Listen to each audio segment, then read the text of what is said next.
Bom, e aí rapaziada, tudo em paz, tudo tranquilo? Então vamos seguir, né?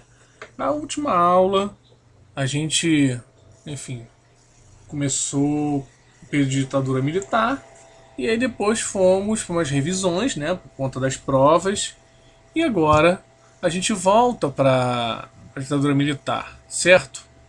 Só que agora a gente vai pegar aqui o governo do Costa e Silva.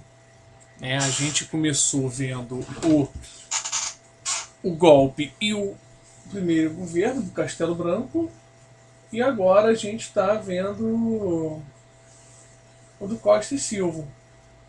Né? Então, vamos. Tá aí, Costa e Silva, vamos seguir aqui. Né? Ver o que de mais importante aconteceu nesse governo. Então vamos lá. Lembrando que foi dado um golpe, né? E aí um golpe contra o João Goulart.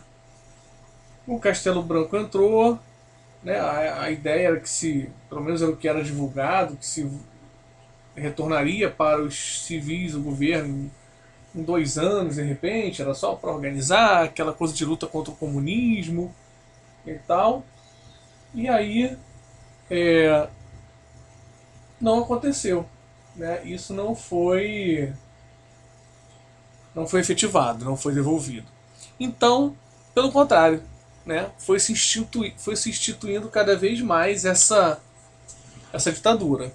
Na política, com cassação de mandatos de parlamentares, sem muita justificativa, tá? Porque eram de oposição, eram fortes, eram lideranças, então começou a se caçar mandatos, começou a censurar a imprensa, né? Com censura prévia, ou seja, antes de ser divulgado, os jornais eram censurados e aí, né, não vinculavam as notícias, peças de teatro eram censuradas, filmes eram censurados, enfim, e por pessoas que não entendiam absolutamente nada do que estavam censurando, né? Viam uma palavra, achavam que aquela palavra incitava e aí censuravam, né? Muitos artistas até recorreram a metáforas, então a gente tem muitas músicas, por exemplo, muitas peças de teatro dessa época que são muito metafóricas, que fazem alusão à situação que se vivia, mas sem falar diretamente, né? Se perseguiam subversivos, que era como chamavam aqueles que eram contrários ao governo, ao regime, aquela situação toda. Na economia se tomou medidas autoritárias, né? Se contraiu empréstimos no interior,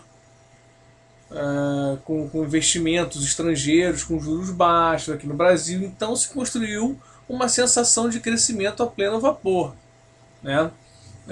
Por que a gente chama de falsa sensação? Porque na verdade o Brasil não estava crescendo isso tudo. A gente vai ver depois, no governo seguinte, do Médici, que tem o período de milagre econômico, que o Brasil crescia taxas de 15% ao ano, que esse crescimento não era acompanhado por uma distribuição de renda. Então crescia-se só quem já tinha grana, né? Quem já tinha condições. Então a riqueza não foi distribuída igualmente.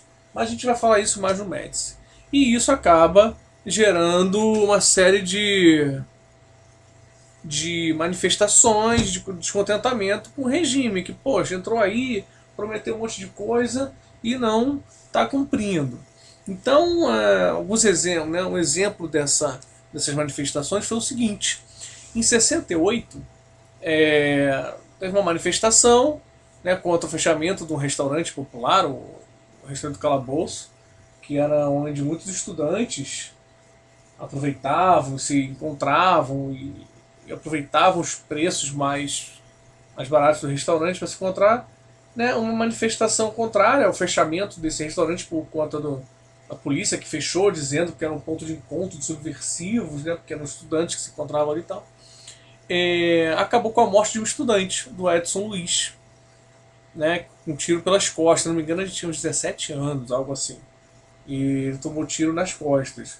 Isso gerou uma onda de manifestações de pessoas, artistas e tudo mais, que culminou nessa passeata dos 100 mil, uma passeata com 100 mil pessoas para a época, muita gente, né, no centro do Rio, que teve participação de artistas. Tá vendo aqui, ó, onde ele está deitado, é na mesa da Assembleia Legislativa ali né, do Rio de Janeiro. Então ele foi levado para lá, muita gente discursou na escadaria aqui da Assembleia. Então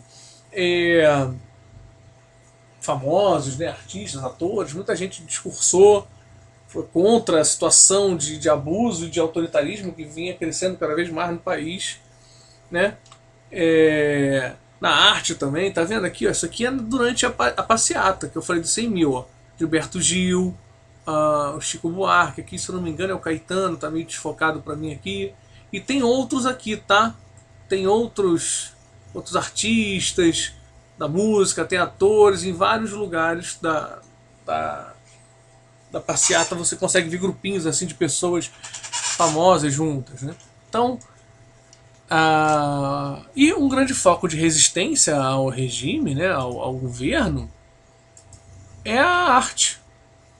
Então aqui a gente tem o Glauber Rocha, grande cineasta brasileiro ali do movimento chamado de Cinema Novo. Ele talvez tenha sido o que mais tenha chamado a atenção, assim, e tal. Né? Na música a gente tem o movimento do tropicalismo, né, da Tropicália, do Gil, do Chico, os Mutantes, né, fizeram esse disco aqui muito importante, com um movimento também contestatório, um movimento com muita metáfora que eu falei, né, as músicas e tudo mais.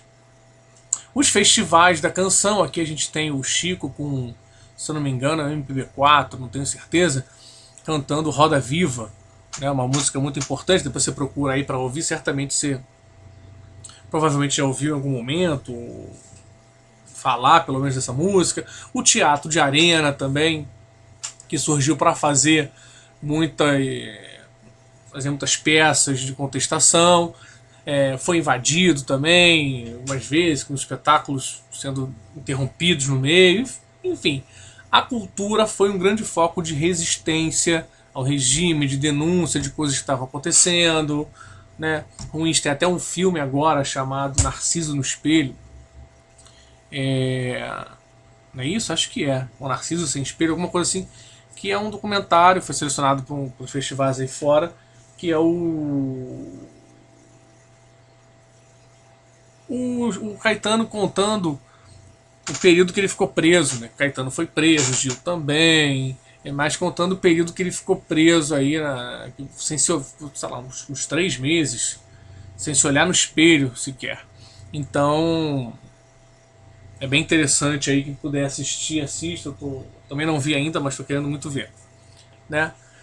E no final desse ano de 68 veio o AI-5, o ato institucional número 5. Eu já expliquei aí em outras aulas o que é o AI-5, mas o AI-5 foi o pior dos atos institucionais, porque ele endureceu muito, acabou com vários direitos que já eram garantidos, direitos individuais. Então, por exemplo, o AI-5 permitia que o presidente fechasse o Congresso, assembleias e câmaras, sem precisar apresentar motivo, ou sem nenhuma autorização. Ele ia lá e fechava, mandava fechar, fechava.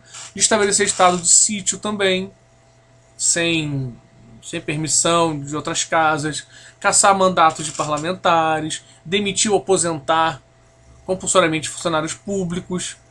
Então, tudo isso era para perseguir pessoas que pensavam diferente do governo, né, que queriam um retorno à democracia ou de uma liberdade das pessoas, né, que foi tomada pelo governo ditatorial, né? Suspendia habeas corpus, permitia censura prévia, né? Então foi um ato institucional que endureceu muito o período, tá? E aí, cara, para muita gente vai ser a gota d'água. E aí a gente vai ver o que vai acontecer na próxima aula, quando eu falar do governo Médici. Beleza? Então é isso, vai fazendo exercício aí, tudo direitinho, aquilo tudo que a gente já sabe. E na próxima aula a gente fala sobre o governo Médici. Tá ok? Então beleza, um grande abraço para vocês aí.